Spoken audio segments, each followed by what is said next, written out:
8వ అధ్యాయము 15వ వచనం చదువుకోవాలి.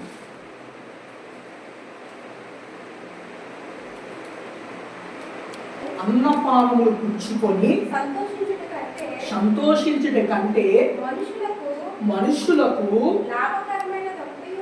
లాభకరమైనది ఒకటి లేదు కనుక నేను సంతోషమును పొగుడుతిని అని బ్రతికి కష్టపడవలను అని దేవుడు వారికి నియమించిన కాలమంతయు ఇదియే తోచుచున్నది. ఆమేన్. కొన్ని దినములే, ఎందుకు కష్టకాలము కొన్ని దినములే అని అంటే కనుక దేవుడు ఏమని చెప్తున్నారంటే కనుక బ్రతికి కష్టపడవలనని దేవుడు వారికి నియమించిన కాలం అంతా ఇదేనని వారికి తోచుతున్నది. అంటే ఇదేనా అంటే ఈ సమయం వరకే నేను కష్టపడాలా అని సొలొమోను, జ్ఞాని అయిన సొలొమోను ఇక్కడ చెప్తున్నాడు. ఆమె అంటే ఇంతవరకే నేను కష్టపడాలా అని దేవుడు చెప్తున్నాడు. అసలు కష్టము అనేది మనకు సంబంధించిందా, మనకు సంబంధించింది కాదా అని అంటే కనుక 100కి 100% మనిషి కష్టపడవసరం లేదు.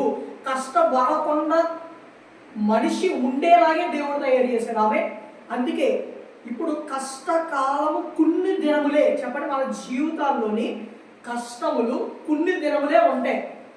పరిస్థితులు కొన్ని కాలములే కష్టంగా ఉంటాయి. మనకి ఎదురవుతున్న ఇబ్బందులు కొద్దిగా కాలం వరకే కష్టంగా ఉంటాయి. అందుకే కష్టకాలము కొన్ని దినములే అని దేవుడు వాక్యము సెలవిస్తున్నామే.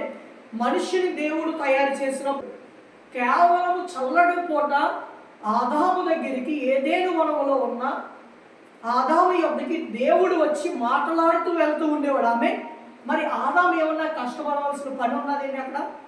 అందుకే సొలొమోను ఏమంటున్నాడంటే కనుక మనుష్యుడు ఎలా ఉండాలంటే అన్న పానీయములు పుచ్చుకొని సంతోషంగా ఉండడం కంటే మనిషికి లాభకరమైనది ఏమైనా ఉన్నదా అని సొలొమోను చెప్తున్నాడు. అంటే సొలొమోను చెప్పడానికి కలిగిన కారణం ఏమిటంటే కనుక దేవుడు నియమం ఏదైతే ఉన్నదో ఆ నియమాన్ని జ్ఞాని అయిన సొలొమోను తెలుసుకున్నాడు. అందుకే ఈ సొలొమోను అనే మాటకి అర్థం ఏమిటంటే కనుక అతడు జ్ఞాని. ఆమె అంటే సొలొమోను అలాగే చెప్పడానికి కలిగిన కారణం ఏమిటంటే కనుక కేవలము దేవుడి జ్ఞానాన్ని సొలొమోను పొందుకున్నాడు కంటే కనుక అందుకే అన్న పానీయములు పుచ్చుకోవడము కంటే మనుషునికి మేలైనది, ఆమె లాభకరమైనది ఏమీ లేదని చెప్పేసి జ్ఞానైన సొలొమోను చెప్తున్నాడు. చూడండి, దేవుడు నియమించిన విధి ఏమీ లేదు, మనుషుడు ఏమీ కష్టపడవసరం లేదు. దేవుడు అలాగే చేశాడు మనిషిని. ఆమె ఒకసారి ఆదికాండము 2వ అధ్యాయము 8 నుండి 9 వచ్చిన వరకు చదవచ్చండి. దేవుడైన యెహోవా తూర్పున ఏదేనులో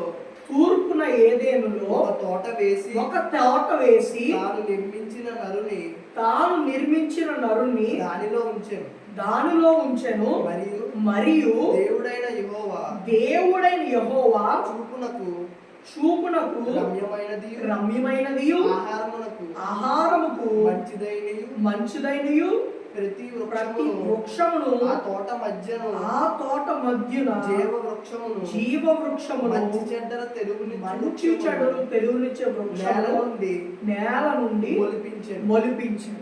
ఆమేన్.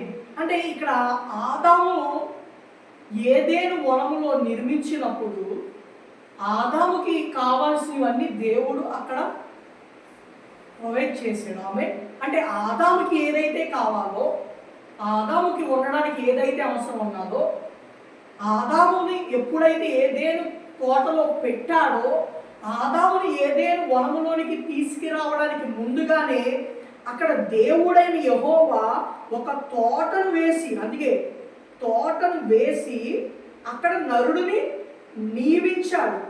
అంటే తోటను అక్కడ ఉంచకుండా, అక్కడ ఏదేను అనే ఒక తోటని ఉంచకుండా నరుడును నిర్మించలేదు.